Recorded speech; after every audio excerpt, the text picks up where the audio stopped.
In 2014, a major hospital system was hit with a fierce winter storm, exposing major vulnerabilities to its failing infrastructure. A year later, the health system initiated a 100,000 square foot expansion of their critical care pavilion. Constructed vertically over an active surgical and emergency department and a level 1 trauma center, this 85-bed universal acuity adaptable ICU expansion is the first in a series of the health system's ambitious 2 million square foot, $1 billion system-wide campus transformation plan, setting new standards for the next phases of the plan. The project opened 17 months after the initiation of the design.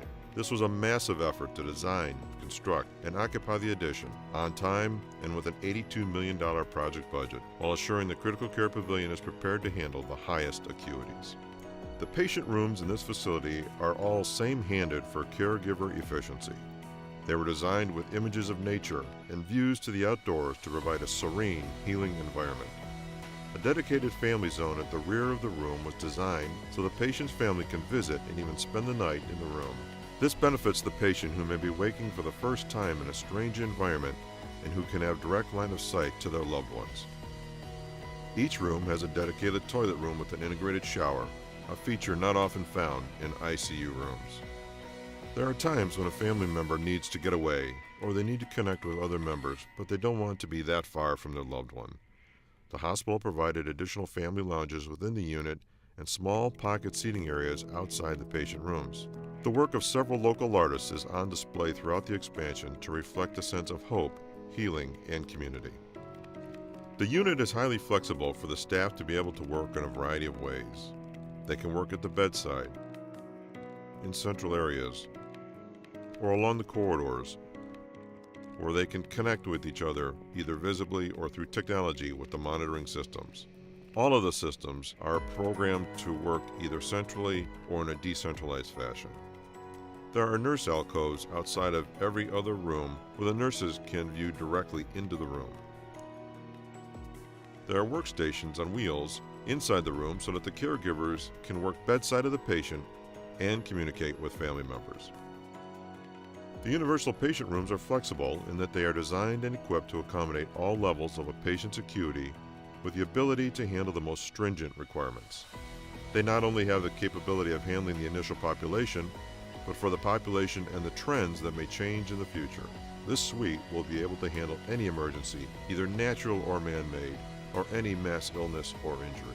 In any such event, each room is capable of serving 2 patients, increasing the total surge capacity to 170 beds. To accommodate this requirement, dual medical gases are installed at each head wall. The healthcare institution challenged the design team to achieve Energy Star 75. Through the use of a high-tech building automation system, the building is expected to meet this requirement and become more energy efficient than 75% of other buildings of this type. Considered a high thermal performance envelope, the building is equipped with a synchronized building automation system that heats and cools the patient rooms based on the outside air temperature. The lighting involves an all-LED lighting strategy with dimmable capability, providing a significant energy savings. The lighting is designed to follow the natural circadian rhythms to prevent mental fatigue. Dual lights over patient beds were installed for better illumination without shadows. Lighting in the corridor is designed to light wash the walls without agitating patients who are transferred by bed in and out of the unit. An important feature of this project was the application of a Special Disease Care Unit, SDCU, to handle the region's threat of Ebola and other highly infectious diseases. Once operational, it will be the most advanced Ebola treatment center in the United States. When not called upon to do that, this unit can function as isolation rooms. What makes this treatment center the leading center in the country is its careful design to the patient room, secure donning and doffing areas, a dedicated in-suite laboratory, and an autoclave. Situated in a secured corridor, the patient room is negatively pressured. The exit room was uniquely developed by the design team for proper doffing of personal protective equipment. Walking along 3 different colored patterns on the floor, staff is able to follow the steps of the strict protocol in each of the individual floor pattern stations. This includes disposing of the personal protection equipment in one zone, disrobing in the second, and showering in the third without cross-contaminating the other zones.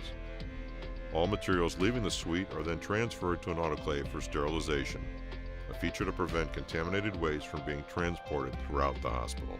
To assist in this accelerated design and construction schedule of 17 months, the team employed prefabrication techniques. These elements included prefabricated head walls, foot walls, piping, conduit, and ductwork. Before completing the design of this facility, the team developed a standard patient mock-up room, capable of being disassembled and transported. First designed with cardboard, the team later developed an actual patient room and toilet room with digital finish images and actual equipment items. All along this mock-up stage, the clinical staff was able to make functional changes. The room is still used today as a teaching, training, and coordination space. Evidence-based design strategies were also established for this project. There is a patient lift rail in every room.